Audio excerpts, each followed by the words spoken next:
Did you ever feel there were limitations with using one of the most expensive cameras you've used for your sets, where when you use something that might have been cheaper, you felt like you focused more on the storytelling? What do you mean?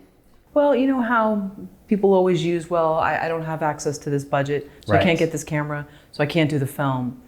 But then sometimes that actually makes you come up with a better story. Yeah, absolutely. Like my last film that I shot, and what I would tell people, I'm like, again, I'm not a film student, but I know that it's the lenses. It's not necessarily the camera, it's the lenses you choose. So, I've shot on reds. 3 of my films were shot on a red. I knew for Marigold I wasn't gonna be able to shoot on a red, but that kind of helped us because we shot on a DSLR. Now, I shot on a DSLR, but I shot it with Zeiss Prime lenses. So that gave us access to the whole city. I did have a permit because I was going to shoot in the LA River, and I wasn't going, I had a makeup artist, I had all kinds of, I was not going to risk us being kicked out of the LA River. So I did get a permit for that, but we went to Grand Union Station, we had a camera, we shot on a train.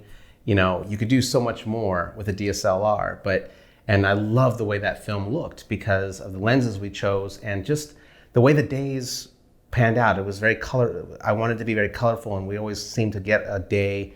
We were always shooting after a rain, so there was like the clouds and the sky was super blue and the air was clear. But shooting that particular film gave me mobility and flexibility because one of my characters was schizophrenic and he had no dialogue. I didn't know what he was going to do. So I would just give him a scenario and say, this is what I need to end up happening. And then I would be right there with my DP and he's shooting it. And then, he had to be very skilled because he has to keep things in focus and composed because I wanted the shot to be interesting. And then if something got messed up, it was just a simple thing of, okay, do that again, Ivan, but do it this way and stay right here. Don't move out so we can keep you in focus. Okay. And then we shoot. So it was just such a very great fluid way of shooting that particular film. And it was fun. It was fun to shoot because we just go. And we were just using natural light everywhere. And that could be a hit or miss. If you don't have a good DP, if you don't have a good colorist, which I have an amazing colorist, I knew that was gonna look great with once we had all the pieces put together. So that was definitely one of those instances. It's not the camera, it's who's behind the camera. That's the biggest lesson. But people want, I during that process, I kind of got it because it didn't feel like I was making a movie. I wanted the big camera and the lights and everything, and it's a crew of 5, and I'm over my DP's shoulder, giving him direction. But then when I looked at the images and the footage, it was big and it was alive and it was emotional. So it just doesn't matter all the other stuff, right? That's for your ego.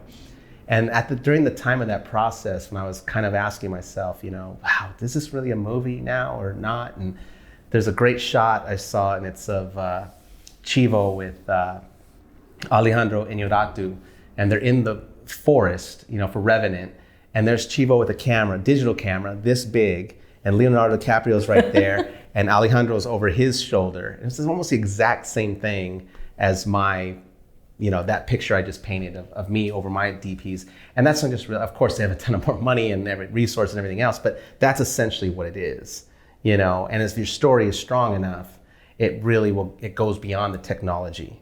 And that's the best advice I could give to any filmmaker is don't get wrapped up in that. If you have a strong story and you're able to execute that story, it'll go beyond the technology, because essentially the audience doesn't care what you shot on. They don't care. Is it your movie for cinephiles, or is it for me, it's for the person who wants an escape, who worked a hard day and wants an escape, or they want to feel something. They want some truth. That's what propels me.